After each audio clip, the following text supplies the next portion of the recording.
Hello friends, நம்ம என்ன பார்க்க போகிறோம்னா இன்ஸ்டாகிராமில் ஒருத்தர் நம்ம சேனல் சப்ஸ்கிரைபர் அவர் வந்து பார்த்தீங்கன்னா லெஜெண்ட் ஆஃப் ஹனுமானோட சீசன் 4 ரிவ்யூ சொல்லுங்க ப்ரோ அப்படின்ற மாதிரி கேட்டிருந்தாரு. சீசன் 4 ரிவ்யூ நான் எப்போ பண்ணதான் இருந்தேன், பட் 2 எபிசோடு தான் விட்டுருக்காங்க. எக்ஸ்ட்ரா 2 எபிசோடு விடுவாங்கன்னு நினச்சிருந்தேன், பட் இன்னும் விடலை. மேபி நெக்ஸ்ட் வீக் தான் விடுவாங்கன்னு நினைக்கிறேன். சரி ஓகே லெஜெண்ட் ஆஃப் ஹனுமானோட சீசன் 4 ரிவ்யூ தான் வீடியோ பார்க்க போகிறோம். சரி ஓகே, வாங்க நம்ம வீடியோக்குள்ளே போகலாம்.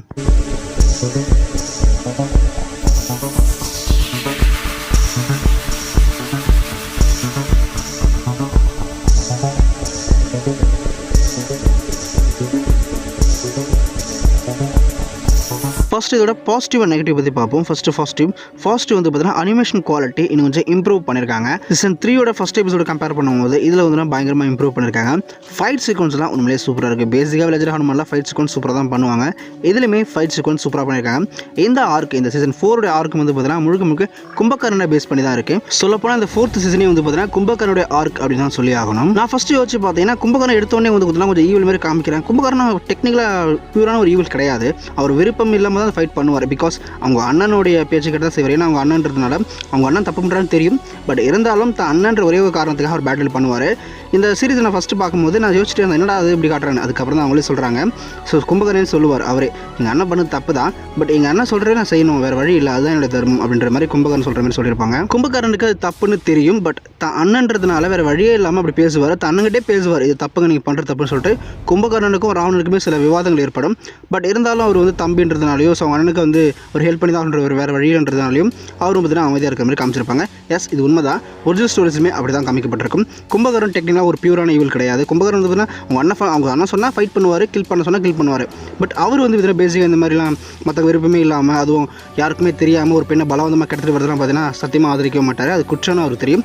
அது குற்றம்னு தெரிஞ்சிருந்தும் வேறு வழி இல்லாமல் தான் அதை அவர் பண்ணுறாரு. ஆனால் இதில் கும்பகர்ணன் பயங்கர ஸ்ட்ராங்கஸ்ட்டாக காமிச்சிருக்காங்க, பயங்கர பவர்ஃபுல்லாகவும் காமிச்சிருக்காங்க. கும்பகர்ணனோட ஹைட்டை கம்பேர் பண்ணும்போது ஒரிஜினல் ஸ்டோரேஜில் வந்து பார்த்தீங்கன்னா கும்பகர்ணனோட ஹைட்டை வந்து ரொம்ப எக்ஸ்ட்ரீமாக சொல்லியிருப்பாங்க. ஒரிஜினல் ஸ்டோரேஜில் எந்த அளவுக்கு அப்படின்னா கிட்டத்தட்ட 600 பவ் அப்படின்னு சொல்லியிருப்பாங்க. 600 வில்லம்போட சைஸ்ன்னு சொல்லியிருப்பாங்க. ஒரு சராசரி வில்லம் போதுனா கிட்டத்தட்ட 10 ஃபீட், ஆல்மோஸ்ட் 12 ஃபீட் இருக்கும். கிட்டத்தட்ட வந்து பார்த்தீங்கன்னா ஒரு 8000 அடி உயரத்தில் இருப்பார் கும்பகர்ணன். அவரோட ஒரிஜினல் ஸ்டோரி படி 8000 அடி 6000 அடி அந்த ரேஞ்சில் தான் காமிச்சிருப்பாங்க. பட் இதில் வந்துன்னா அவ்வளோ ஹைட்டாக காமிக்கல. பிகாஸ் உங்களுக்கு தெரிஞ்சிருக்கும், அவ்வளோ ஹைட்டாக காமிக்க முடியாது. அவ்வளோ ஹைட்டாக கொடுத்தா ஃபைட் சீக்வன்ஸே கொடுக்க முடியாது. பட் இது வரைக்கும் எனக்கு தெரிஞ்சு இதுவரைக்கும் காமிக்கப்பட்ட ராமாயணத்தில் கும்பகர்ணனுடைய சீரீஸ்லேயே இதுதான் டாலஸ்ட். அதாவது கும்பகர்ணன் எத்தனையோ ராமாயண சீரீஸில் காமிச்சிருப்பாங்க, சீரியல் இல்லை மூவின்னு சொல்லிட்டு. பட் இதுவரை காமிக்கப்பட்டதில் இந்த கும்பகர்ணன் தான் ரொம்ப டாலஸ்ட் அப்படின்னு சொல்லி ஆகணும். பிகாஸ் இந்த சீக்வன்ஸை பாருங்கள், இதில் நம்மளுடைய அந்தகன் வந்து பார்த்தீங்கன்னா கும்பகர்ணனை கம்பேர் பண்ணும்போது அங்கதன் எவ்வளோ சின்னோன்னு இருக்காரு உங்களுக்கு தெரியும். ஸோ ஒரு விரலோட சின்னதாக இருக்காரு, மூக்கோட கம்பேர் பண்ணுறது எவ்வளோ சின்னோன்னு இருக்காரு உங்களுக்கு தெரியும். பட் அங்கே சைஸ் எவ்வளோ உங்களுக்கு தெரியுமா? அங்கதன் பேசிக் ஃபார்ம், அவரோட பேசிக் ஹைட் வந்து பார்த்தீங்கன்னா 15 அடி. சராசரியாக ஒரு வானரை வந்து பார்த்தீங்கன்னா கிட்டத்தட்ட 15 அடி உயரம் இருக்கும். ஸோ அங்கதன் வந்து பார்த்தீங்கன்னா சராசரியான ஒரு வானத்தோட ஹைட்டில் இருப்பார். ஹனுமனும் அங்கதனும் ஈக்குவல் ஹைட்டில் தான் இருப்பாங்க. ஸோ ஹனுமனும் அங்கதான் ஈக்குவல் ஹைட், கிட்டத்தட்ட 15 அடி இல்லையா? ஸோ இந்த இடத்துல 15 அடி இருக்க அங்கதனே நம்ம கும்பகர்ணனுக்கு எவ்வளோ சின்னோடு இருக்காருன்னு பார்த்துக்கோங்க. இதை வச்சு கம்பேர் பண்ணும்போது கும்பகர்ணன் ஆல்மோஸ்ட் ஒரு 600 ஃபீட் இருக்கலாம், 600 to 700 ஃபீட் இருக்கலாம். பட் இதில் பாருங்கள், இதில் வந்து பார்த்தீங்கன்னா நம்ம சுக்ரீவனை காமிக்கிறாங்க. சுக்ரீவன் வந்து பார்த்தீங்கன்னா நம்ம கும்பகர்ணனுக்கு எவ்வளோ சின்னோடு இருக்காருன்னு சொல்லிட்டு ஒரு விரலோட சின்னதாக இருக்கிற சுக்ரீவன் ஹைட் வந்து பார்த்தீங்கன்னா 18 அடி. ஸோ 18 அடி உள்ள அவரே வந்து பார்த்தீங்கன்னா தன் விரலோட சின்னதாக இருக்கும்போது இந்த இடத்துல கும்பகர்ணன் எந்த அளவுக்கு டாலஸ்ட் உங்களுக்கு தெரிஞ்சிருக்கும். எனக்கு தெரிஞ்சு ஒரு 700 ஃபீட் இருக்கலாம். ஸோ இந்த சீரீஸை பொறுத்த வரைக்கும் பட் கிளியராக சொல்ல முடியாது. நெக்ஸ்ட் பார்த்தீங்கன்னா ஃபைட் சீக்வன்ஸ். இந்த இடத்துல ஹனுமன் வந்து பார்த்தீங்கன்னா டிஃபீட் ஆகிடுவார். உங்களுக்கு தெரிஞ்சிருக்கும், ஹனுமன் ஃபர்ஸ்ட் ஃபைட் வந்து கும்பகோட பேட்டர் பண்ணுவோம் டிஃபீட் ஆகிடுவார். பட் இந்த சீசனில் எப்படி காமிச்சிருக்காங்கன்னா ஹனுமனுக்கு இன்னும் அவரோட சக்தி இன்னும் கொஞ்சம் அதிகமாக கிடைக்கவே இல்லை. ஸோ அவர் வந்து கும்பகோணம் ஹைட்லாம் வளரல, அது கீழே தான் வளர்ந்துருக்காரு. அந்த பேட்டிலே வந்து பார்த்தீங்கன்னா ஹனுமன் அதிகமாக அடி வாங்குறாரு, பயங்கரமாக அடி வாங்குறாரு. கும்பகோணம் முடியும் அவர் நிற்கவே முடியல. ஸோ அப்போ அவர் சொல்லுவார், உன்னோட சக்திகளை பற்றி இன்னுமே இது தெரிஞ்சிக்கல, உங்கள் சக்திகள் ரொம்ப அபாரமாக இருக்குது, நீ ராட்சச கூட்டத்தை சேர்ந்துரு அப்படின்னு சொல்லுவார். எங்கள் டீமை பக்கம் சேர்ந்துரு அப்படின்னு சொல்லுவார்.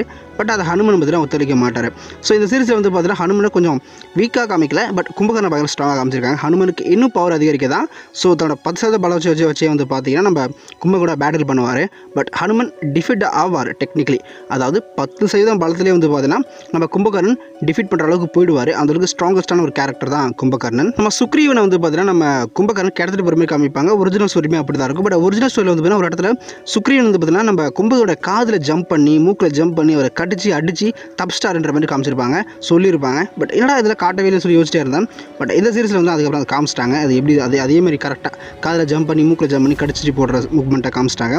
பட் எனக்கு இதில் ஒரு டவுட்டாக இருந்த ஒரு மூவ்மெண்ட் இருந்துச்சு. பட் அந்த டவுட் கிளியர் ஆகிடுச்சு. அது என்ன டவுட்னு பார்த்தீங்கன்னா, நம்ம சுக்ரீவனை அடித்து சிறைப்பிடிப்பாங்க. அப்போ ஒரு பயங்கரமான ஒரு கருவி மாதிரி இருக்கக்கூடிய ஒரு செயின் அது டெக்னிக்கலி. பட் அதில் இன்னொரு வானம் நம்ம நலநிலாக காப்பாற்ற வரும்போது அது வந்து ரொம்ப வித்தியாசமான கருவியாக இருக்குன்னு சொல்லுவாங்க. இந்த இடத்துல பார்த்தீங்கன்னா ராவணன் நிறைய வித்தியாசமான கருவிகள் வச்சிருந்தாருன்றது நமக்கு தெரிய வருது. ஸோ அதாவது அந்த சீரீஸில் தெரிய வருது. வச்சிருந்தாரு ராவணன் ஒரிஜினல் ஸ்டோரியில். அவர்கிட்ட நிறைய வித்தியாசமான வெப்பன் இருந்துச்சு, டெக்னாலஜி அட்வான்ஸ் டெக்னாலஜிஸ்லாம் அவர்கிட்ட இருந்துச்சு. அந்த மாதிரி வந்து பார்த்தீங்கன்னா அவர் கட்டி போட்டிருக்காரு. பட் வாலியோட தம்பி இல்லையா சுக்ரீவன், அவர் நினச்சா கண்டிப்பாக அதை உடைக்க முடியும். அந்த செயினை அறுத்துட்டு இல்லை செயின் அந்த டோட்டலாக அந்த செவரியை உடச்சிட்டு போயிட்டே இருக்க முடியும். பட் அப்பேற்பட்ட சுக்ரீவன் வாலியோட தம்பி அவ்வளோ ஸ்ட்ராங்கஸ்ட், அவரால் வந்து பார்த்தீங்கன்னா உடைக்க முடியலையா அப்படின்னு சொல்லிட்டு ஒரு கேள்வி நமக்குள்ளே எழும்பிட்டே இந்த சீரிஸ் பார்க்கும்போது. பட் அதுக்கப்புறம் கன்ஃபார்ம் பண்ணிட்டாங்க. அது என்னன்னா, கும்பகோட பேட்டில் பண்ணப்போ கும்பகோணம் அடித்த அடியில் வந்து பார்த்தீங்கன்னா ஒரு ரேட் நாக் அவுட் ஆகிடுவார் நம்ம சுக்ரீவன். ஸோ ஒரு பஞ்சில் பார்த்தீங்கன்னா சுக்ரீவன் நாக் அவுட் ஆகிடுவார்.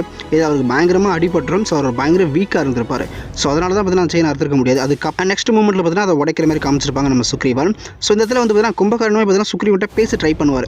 ஸோ ஒரு கான்செப்ட் ஏற்படுத்துவார். பட் வேறு வழியே இல்லை, எங்கள் அண்ணன் சொல்கிறதா செய்கிறான்ற மாதிரி தான் சொல்லுவார் அவரும். எனக்கு பர்சனலாக இந்த சீரிஸ் ரொம்ப பிடிச்ச விஷயம் பார்த்தீங்கன்னா, நம்ம நலா நிலான்ற 2 கேரக்டர்ஸ் இருப்பாங்க. ஸோ ராமாயணத்தில் அந்த கேரக்டர் பயங்கரமாக இம்ப்ரூவ் பண்ணியிருப்பாங்க. ஸோ ஆரம்ப காலத்தில் அவங்க பயந்தா ஒரு மாதிரி காமிப்பாங்க. பட் இப்போ வந்து பார்த்தீங்கன்னா சுக்ரீவனை காப்பாற்றவே பார்த்தீங்கன்னா அவங்க ராவணன் படை கூட்டத்திலே வந்துருவாங்க. ராவண மாதிரி வேஷம் போட்டு நம்ம ராட்சஸ் மாதிரி வேஷம் போட்டு அங்கேயே வந்துருவாங்க. அங்கேயே வந்து சில ராட்சஸோட பேட்டில் பண்ணி ஃபைட் பண்ணி டிஃபீட் பண்ணி கூட்டிகிட்டு போயிடுவாங்க.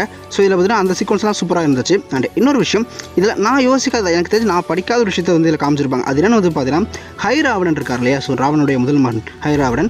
ஸோ அவர் வந்து இந்திரஜித்தை பிரைன் வாஷ் பண்ணுற மாதிரி, அதாவது கும்பகர்ணன் வந்து பார்த்தீங்கன்னா ராமலட்சுமணன் டிஃபீட் பண்ணிட்டாருன்னா உனக்கு என்ன பெருமை கிடைக்க போகுது, நீ டிஃபீட் பண்ண தான் உனக்கு பெருமை அப்படின்ற மாதிரி, ஸோ நீ தான் வின் பண்ணணும் அப்படின்ற மாதிரி அவரை வந்து பார்த்தீங்கன்னா பிரைன் வாஷ் பண்ணுற மாதிரி ஒரு காமிச்சிருக்காங்க. ஸோ இது எனக்கு தெரிஞ்சுன்னா புதுசாக இருக்குது. இதுக்கு நான் அந்த மாதிரி படிச்சதில்லை. மேபி வேறு ஏதாவது வெர்ஷனில் இருக்கும்னு நினைக்கிறேன். ஸோ இதனால் சுக்ரீவன் தப்பிச்சு போகும்போது ராட்சஸர்களை திசை திருப்பதற்காக இந்திரஜித் வந்து பார்த்தீங்கன்னா ஒரு மாய சுக்ரீவனை கிரியேட் பண்ணுற மாதிரி காமிச்சிருப்பாங்க. அதாவது டெக்னிக்கலாக அவர் வந்து சுக்ரீவன் தப்பிச்சு போகிறது ஹெல்ப் பண்ணுறாரு அப்படின்ற மாதிரி காமிச்சிருப்பாங்க. இந்திரஜித் கடைசியாக வாரில் வந்து பார்த்தீங்கன்னா ஒரு நல்ல மாதிரி ஆகிடுவார். எதுக்கு அந்த வார் நம்ம தேவையில்லை அப்படின்ற மாதிரி ஆகிடுவார் ஒரிஜினல் ஸ்டோரியில். பட் இதில் வந்து பார்த்தீங்கன்னா இந்த சீக்வன்ஸில் வந்து பார்த்தீங்கன்னா இந்திரஜித் ஹெல்ப் பண்ணுறாரு, சுக்ரீவன் தப்பிக்கிறது ஹெல்ப் பண்ணுற மாதிரி காமிச்சிருப்பாங்க. ஸோ இது எனக்கு ஆக்சுவலி புதுசாக இருந்துச்சு. ஏன்னா இது வரைக்கும் நான் அந்த மாதிரி பெருசாக படிக்கலை. இந்த மாதிரி நிறைய விஷயங்கள் வந்து பார்த்தீங்கன்னா புதுசாகவும் நல்லா இன்ட்ரெஸ்டிங்காகவும் கொடுத்துருந்தாங்க. ஸோ நல்லா டிஃப்ரெண்ட்டாக இருந்துச்சு. அந்த அனிமேஷன்ஸ்லாம் சூப்பராக பண்ணியிருந்தாங்க. VFXலாம் நல்லாவே இருந்துச்சு. CGலாம் நல்லாவே இருந்துச்சு சொல்லணும், குவாலிட்டியாக பண்ணியிருந்தாங்க. ஸோ இந்த மாதிரி நிறைய பாசிட்டிவ் சொல்லலாம். நெகட்டிவ் அப்படின்னு வரும்போது நெகட்டிவ் பெருசாக ஏன் கண்களை எதுவும் பெருசாக தென்படலாங்க. ஸோ எனக்கு தெரிஞ்சு இது நெகட்டிவ்ப்பா அப்படின்னு சொல்கிற அளவுக்கு அந்த அளவுக்கு நெகட்டிவ் இல்லை. அங்குதான் ஒரு பஞ்சில் வந்து பார்த்தீங்கன்னா கும்பகர்ணன் லைட்டாக வந்து முகத்தை அப்படி திருப்புற மாதிரி காமிச்சிருப்பாங்க. அது கும்பகர்ணனுக்கு அங்குதான் அடி வந்து வலிச்ச மாதிரி காமிச்சிருப்பாங்க. அதை நெகட்டிவாக சொல்ல முடியாது. பிகாஸ் அங்குதான் வந்து பார்த்தீங்கன்னா வாலியோடைய பையன் பயங்கர ஸ்ட்ராங்கஸ்ட். பட் கும்பகர்ணன் அவர் அடியில் வந்து லைட்டாக அவருக்கு வலிக்குமான்றது ஒரு கேள்வி தான். எனக்கு தெரிஞ்சு வலிக்க சான்சஸ் இருக்குது. அது நெகட்டிவ்னு சொல்ல முடியாது. ஆனால் அங்கதில் வந்து பார்த்தீங்கன்னா ஒரே பஞ்சை நாக் அவுட் ஆகிட்டாரு, அது வேறு விஷயம். அது உண்மை தான். கண்டிப்பாக கும்பலில் ஒரே பஞ்சை நாக் அவுட் ஆகிடுவார். ஸோ நம்ம குறைன்னு சொல்ல முடியாது. பிகாஸ் அங்கதன் எவ்வளோ ஸ்ட்ராங்கஸ்ட் அப்படின்றது நம்ம இடத்துல தெரியுது. பட் எனக்கு தெரிஞ்சு இது நம்ம ஒரு குறைன்னு எடுத்துக்கிட்டோம் அப்படின்னா, எனக்கு தெரிஞ்சு லக்ஷ்மணனையும் ராமரையும் இதில் காட்டுற பெருசாக. ஸோ அவங்களுக்கான ரோல் வந்து பார்த்தீங்கன்னா பெருசாக இந்த 2 எபிசோட்லையும் இல்லை. சீசன் 4ல் மேபி அடுத்த எபிசோடில் இருக்கும்னு நினைக்கிறேன்.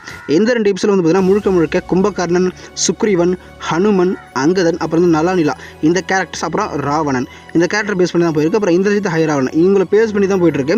ஸோ தாண்டி மற்ற கேரக்டர்ஸ்லாம் காட்டவே இல்லை. மெயின் கேரக்டர்ஸ் ராமா, லக்ஷ்மணா, சீதா தேவியெல்லாம் பெருசாக காட்டலை. பட் அது வந்து நான் தப்புன்னு சொல்ல மாட்டேன். பிகாஸ் இந்த சீரீஸே வந்து பார்த்தீங்கன்னா தி லெஜெண்ட் ஆஃப் ஹனுமானை பேஸ் பண்ண ஒரு சீரிஸ் தான். இது ராமாயண சீரியல் கிடையாது, ராமாயண சீரிஸ் கிடையாது.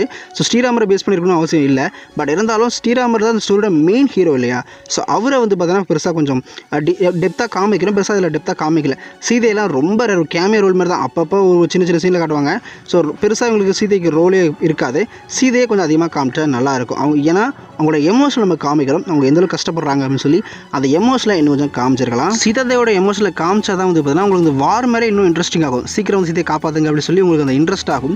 ஸோ சீதையோட எமோஷனில் இன்னும் கொஞ்சம் அவங்க டெப்த்தாக காட்டணும். பட் நான் எதிர்பார்க்குறதே பார்த்தீங்கன்னா பேட்டில் தான், ஃபைட் சீக்வன்ஸ் தான் எதிர்பார்க்குறேன்.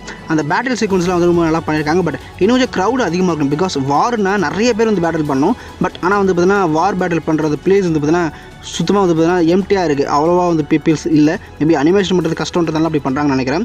பட் பெரிய மலைகளில் பேட்டில் பண்ணுற மாதிரி டிசைன் நல்லாயிருக்கும். அதெல்லாம் அவங்க பண்ணல. டோட்டலாக பார்த்தீங்கன்னா ப்ளைனாக இருக்குது அந்த இடமே. அதெல்லாம் குறைகளாக சொல்ல மாட்டேன். எனக்கு வந்து பார்த்தீங்கன்னா இந்த சீசன் ரொம்ப பிடிச்சிருக்குங்க. இந்த சீசன் 4 வந்து பார்த்தீங்கன்னா எனக்கு பர்சனலாக பிடிச்சிருக்கு. ஸோ இன்னும் மற்ற எபிசோட்லாம் எப்படி வரப்போன்னு தெரியல, நம்ம வெயிட் பண்ணி தான் பார்க்கணும். ஸோ நீங்கள் என்ன கேஸ் நினைக்கிறீங்க, உங்களுடைய கருத்துக்களை கமெண்ட் பண்ணுங்கள். இந்த சீசனோட ஃபஸ்ட் எபிசோட் இருக்குது இல்லையா, இந்த 4th சீசனோட ஃபஸ்ட் எபிசோட் அதை நீங்கள் ஃப்ரீயாகவே பார்க்கலாம் ஹாட்ஸ்டாரில். பட் செகண்ட் எபிசோட் வந்து பார்த்தீங்கன்னா நீங்கள் ப்ரீமியம் காசு கட்டி தான் பார்க்குற மாதிரி இருக்கும். ஸோ அது உங்கள் விருப்பம். ஸோ அவ்வளோதான் guys, இந்த வீடியோ உங்களுக்கு பிடிச்சிருக்குன்னு நினைக்கிறேன். இந்த வீடியோவில் நாய்ஸ் இருந்தால் தயவுசெய்து மன்னிச்சுக்கோங்க. இதே மாதிரி நல்ல வீடியோவில் மீண்டும் சந்திக்கிறேன். Thank you so much.